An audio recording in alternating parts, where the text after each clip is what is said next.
गौरी पुत्र गणेश भगवान की जय। ओम नमः शिवाय। आज आपको सुना रहे हैं अश्विन मास की सोमवार व्रत कथा। आज के दिन भोलेनाथ और माता पार्वती का व्रत रखने से सभी मनोकामनाएं पूर्ण होती हैं तथा जाने अनजाने में किए गए पापों से मुक्ति मिलती है। आज के दिन यह कथा सुनने से शंकर भगवान का विशेष फल मिलता है। किसी नगर में एक साहूकार रहता था। उसके घर में धन की कोई कमी नहीं थी, लेकिन उसके पास कोई संतान नहीं थी। इस कारण वह बहुत दुखी था। पुत्र प्राप्ति के लिए वह प्रत्येक सोमवार व्रत रखता था तथा पूरी श्रद्धा और लगन से शिव मंदिर जाकर भगवान शिव और माता पार्वती की पूजा करता था। उसकी भक्ति देखकर एक दिन माँ पार्वती प्रसन्न हो गई और भगवान शिव से उस साहूकार की मनोकामना पूर्ण करने का आग्रह किया। पार्वती जी की इच्छानुसार भगवान शिव ने कहा, हे पार्वती, इस संसार में हर प्राणी को उसके कर्मों का फल मिलता है और जिसके भाग्य में जो लिखा होता है वही उसको भोगना पड़ता है। लेकिन पार्वती जी ने साहूकार की भक्ति का मान रखने के लिए उसकी मनोकामना पूर्ण करने की इच्छा जताई। माता पार्वती के आग्रह पर शिव जी ने साहूकार को पुत्र प्राप्ति का वरदान दे दिया, लेकिन साथ ही यह भी कहा उसके बालक की आयु केवल 12 वर्ष होगी। माता पार्वती और भगवान शिव की बात को सुनकर साहूकार बहुत दुखी था। उसे ना तो इस बात की खुशी थी और ना ही दुख।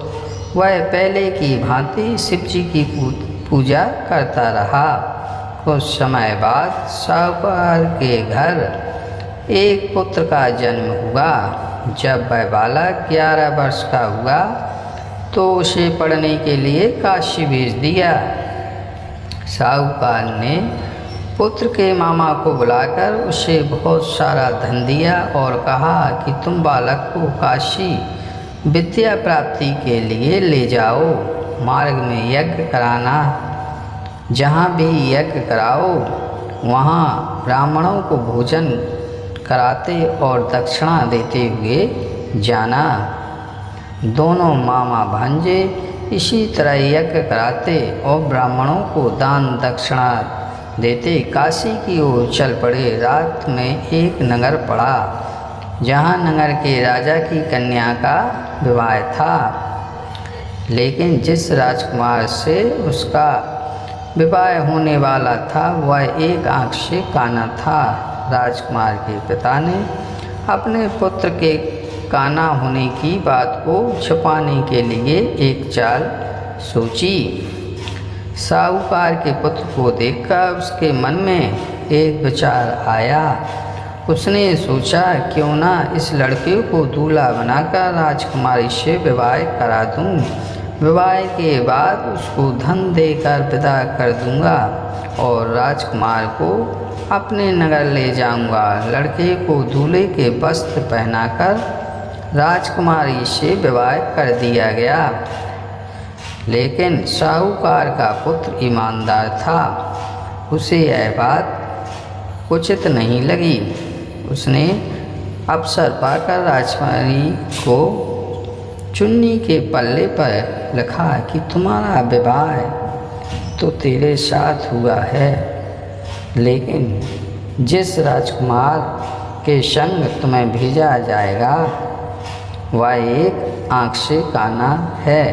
मैं तो काशी पढ़ने जा रहा हूँ।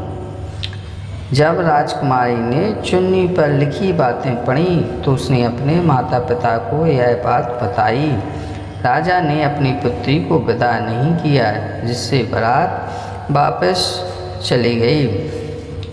दूसरी ओर साहूकार का लड़का उसका मामा काशी पहुँचे और वहाँ जाकर उन्होंने यज्ञ किया। जिस दिन लड़के की आयु 12 साल की हुई उसी दिन यज्ञ रखा गया। लड़के ने अपने मामा से कहा कि मेरी तबीयत कुछ ठीक नहीं है। मामा ने कहा कि तुम अंदर जाकर सो जाओ। शिव जी के वरदानुसार कुछ ही देर में उस बालक के प्राण निकल गए।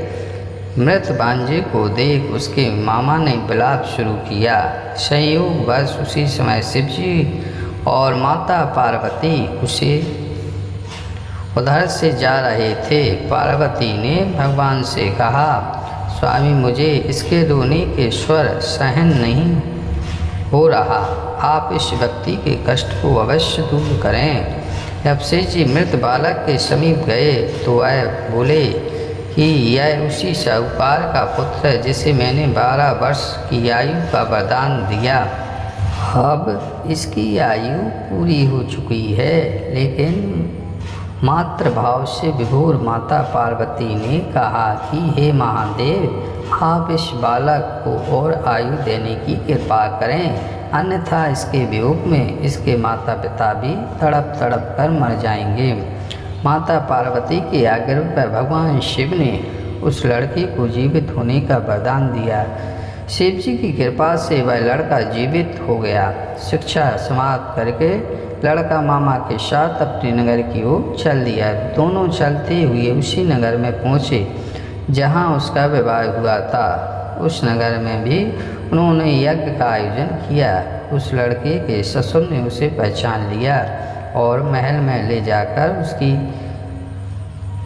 खातिरदारी की और अपनी पुत्री को विदा किया।